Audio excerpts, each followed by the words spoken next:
पूर्व में प्रधानमंत्री रहे आदरणीय पंडित नेहरू जी ने इस कंपनी की जो शुरुआत की थी, लगभग 5000 स्वतंत्रता सेनानियों का शेयर लेके ये कंपनी बनाई। कंपनी का उद्देश्य साफ था। कंपनी ने स्पष्ट किया था कि ये कंपनी स्पेशल न्यूज़पेपर चलाएगी, उसका प्रकाशन करेगी। और कंपनी ने एक अंग्रेजी का न्यूज़पेपर, नेशनल हेराल्ड जो न्यूज़पेपर था, उसको अंग्रेजी में छापा। एक नवजीवन हिंदी में छापने का काम किया और कौमी आवाज़ उर्दू में ये न्यूज़पेपर छापा उन्होंने। लेकिन आज़ादी से पहले की बात है और जैसे ही 1947 में देश आज़ाद होता है और कांग्रेस देश पे शासन करती है, लेकिन इस कंपनी के नाम से, जो AJL के नाम से, एसोसिएटेड जर्नल लिमिटेड कंपनी जो उन्होंने बनाई थी, AJL के नाम से इसको, और इस कंपनी के नाम से देश भर में अथाह प्रॉपर्टी इन्होंने सस्ते दामों पर ली। कहीं ज़मीन ली, कहीं भवन लिए, जितना हो सकता है इन्होंने वो प्रॉपर्टी उस कंपनी के नाम से इकट्ठी की। समय निकलता रहा। अब ये सारा मामला कोर्ट में है, ED इसकी जांच कर रही है। लेकिन धीरे धीरे क्या होता है कि वो कंपनी कर्ज में आ जाती है, कंपनी घाटे में आती है। और इसका एक विषय और आप लोगों को बता दूं, इस कंपनी का शुरुआत से लेकर अंत तक पूरा गांधी परिवार इस कंपनी को लीड करता रहा। शुरुआत नेहरू जी ने की, उसके बाद इंदिरा जी ने इसको चलाया, इंदिरा जी के बाद राजीव गांधी जी ने इसको चलाया, राजीव जी के बाद इसको सोनिया गांधी और राहुल गांधी इसको अब लीड कर। लेकिन समय के साथ इसमें 3 बातों को समझना बहुत अनिवार्य है। एक तो AJL कंपनी का नाम बताया, दूसरी कांग्रेस पार्टी बीच में आ गई, और तीसरी एक कंपनी जो नई 2010 में लॉन्च होती है, सोनिया गांधी और राहुल गांधी, जिनका उस कंपनी में लगभग 38% शेयर रहता है, लगभग 76% का शेयर इन दोनों का है। इसमें ये 3-4 लोग और जुड़ते हैं और इस कंपनी का मोतीलाल वोहरा इस कंपनी में रहे, जो अब धरती पे नहीं है। लेकिन 2010 में वो कंपनी बंद हो जाती है और कांग्रेस के सोनिया गांधी जी और राहुल गांधी को लगता है कि अब नई कंपनी को उस पुरानी कंपनी को शिफ्ट करना चाहिए, क्योंकि कंपनी कर्ज में थी।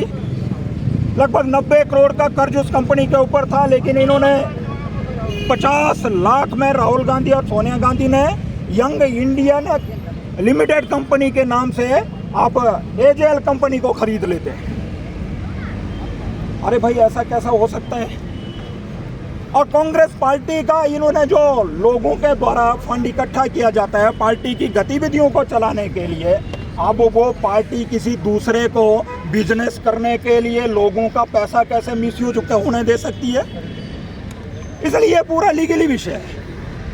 और जो इन्होंने यंग इंडिया कंपनी जो इन्होंने लिमिटेड कंपनी बनाई, उसके नाम से पूरी संपत्ति जो नेहरू जी ने कंपनी बनाई थी AJL, वो ट्रांसफर करके वो सारी कंपनी का जितनी भी संपत्ति थी वो यंग इंडिया के नाम पे कर दी।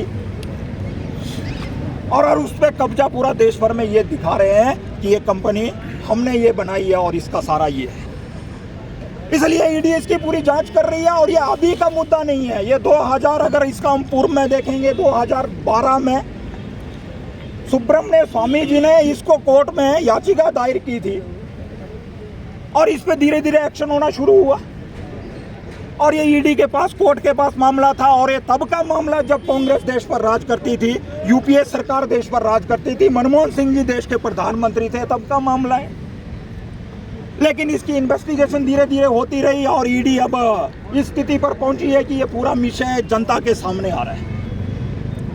और मेरे को दुख इसलिए होता है कि ये देश का पैसा, ये तो कहते हैं कांग्रेस ने देश को आज़ादी दी, क्या ये ऐसी आज़ादी दे रहे हैं कि आज़ादी से पहले भी ये देश को कंपनियां बनाकर, कैसी कंपनियां, जैसे अंग्रेजों ने ईस्ट इंडिया कंपनी बनाकर भारत पर शासन किया था, ऐसी कंपनियां बनाकर देश को लूटना चाह रहे हैं ये।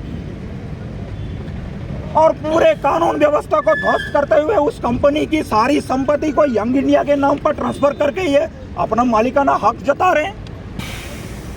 इसलिए वो संपत्ति देश की है, हम सब की संपत्ति है। और दुर्भाग्य का विषय है, वो अखबार चली कि नहीं चली। अब नेशनल हेराल्ड अखबार आपके पास आई क्या अंग्रेजी में? कभी आप लोगों ने भी देखी हो? उसका कोई पता नहीं वो छपी कि नहीं छपी। नवजीवन अखबार न्यूज़पेपर कभी छपा कि नहीं छपा, उसकी कोई जानकारी नहीं है। और जो तीसरी जो इन्होंने उर्दू में न्यूज़पेपर छापा, कौमी आवाज करके उसका कोई पता नहीं है। और दुनिया भर के विज्ञापन के नाम से इन्होंने देश को लूटने का काम किया, कंपनी के नाम पे पैसा इकट्ठा करने का काम किया। और बहुत दुख और दुर्भाग्य का विषय तो तब हो जाता है जब हिमाचल की प्रदेश सरकार, सुक्खू सरकार की भी लगभग 2 करोड़ से अधिक का जो विज्ञापन इस नेशनल हेराल्ड के नाम से वो करते हैं, तब दुख होता है। अरे भाई, वो अखबार हमने कभी पढ़ी नहीं है। अब मैं आप पत्रकार बंधु से पूछना चाहता हूँ, आप पत्रकार हैं, आप अपने चैनल चलाते हैं, अखबार छापते हैं, क्या आपको कभी प्रदेश सरकार ने विज्ञापन दिया? क्या 2 करोड़ का विज्ञापन हमारे प्रदेश के पत्रकारों को दिया क्या? इसलिए घोटालों में अब तो कांग्रेस का नाम सुनते ही घोटाले की बू आती है। ये पहला घोटाला नहीं है, अनेकों घोटाले इन्होंने किए हैं। इसलिए जनता पूछना चाहती है कि ईडी इस जांच का स्पष्टता से साथ जांच करे और जल्दी से जल्दी इसकी जांच हो।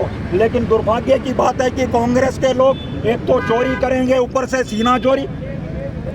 यही कांग्रेस के लोग जब इनको लगा कि इनके घोटाले का भांडा फूटने वाला है तो इन्होंने पूरे देश भर में धरना प्रदर्शन शुरू कर दिए। अरे भाई, आप ही चोरी करेंगे, चोर मचाए शोर, आप चोरी करेंगे फिर आवाजें भी मारेंगे कि मोदी जी ईडी को इनके पीछे लगाया। अरे 2012 का केस है, ईडी अपना काम कर रही है, वो जानकारी ले रही है, सुप्रीम कोर्ट इस मामले में पूरा देख रहा है। आप मोदी सरकार कहाँ से आ गई? जो भी घोटाला करेगा वो बचेगा नहीं। ये आज का नहीं है, जब देश के यशस्वी प्रधानमंत्री नरेंद्र भाई मोदी जी ने शपथ ली थी तब उन्होंने संकल्प किया है कि घोटालेबाज अगर पाताल में भी छिप जाए वो बचने वाले नहीं है। मोदी जी का संकल्प है, उसी संकल्प को साकार करने में लगे।